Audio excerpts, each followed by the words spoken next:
This graph doesn't allow to conclude that smoking causes lung cancer.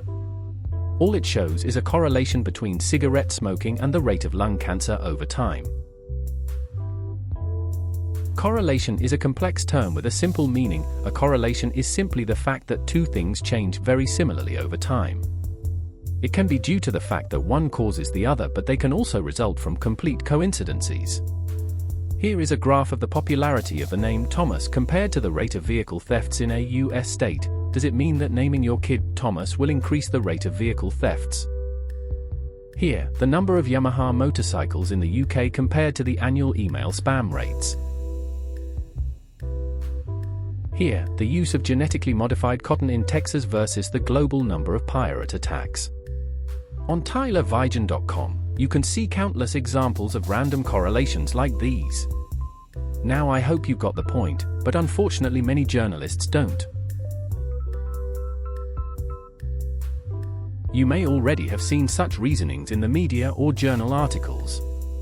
Here, at least, in the text of the article they told that researchers just found a correlation and that it could be due to other differences in the way of life of people who eat more ultra-processed food. It could be because they are poorer or have other unhealthy habits. Here's another example. There are many in the press, unfortunately. And now another example I've analyzed more thoughtfully.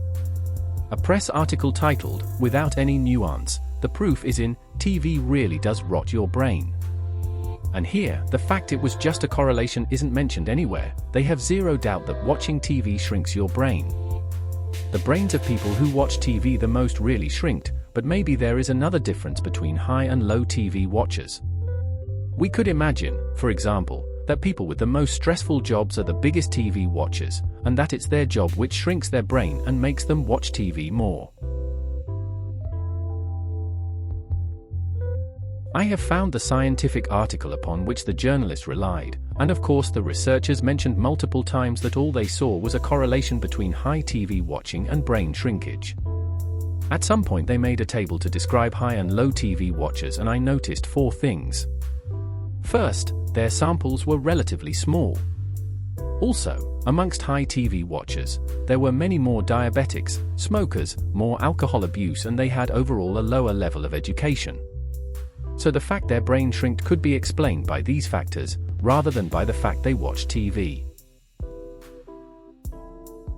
In the case of smoking and lung cancer, both are correlated, but we know that smoking really causes lung cancer.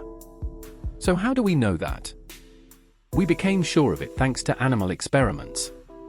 When you compare distinct groups of people or periods of time, so many things change between them that you can't be sure that one of their differences caused a health difference. In a lab though, you can take genetically identical animals and make them live exactly the same way, with just one difference: some will breathe cigarette smoke, not the others. Since smoking mice developed lung cancer much more frequently than the others, it was a much more convincing proof that cigarette smoke causes lung cancer. Even human cells can become cancer cells if they're exposed to cigarette smoke chemicals. Now, to make sure you understood why correlations does not mean causation, let's do the correlation versus causation quiz.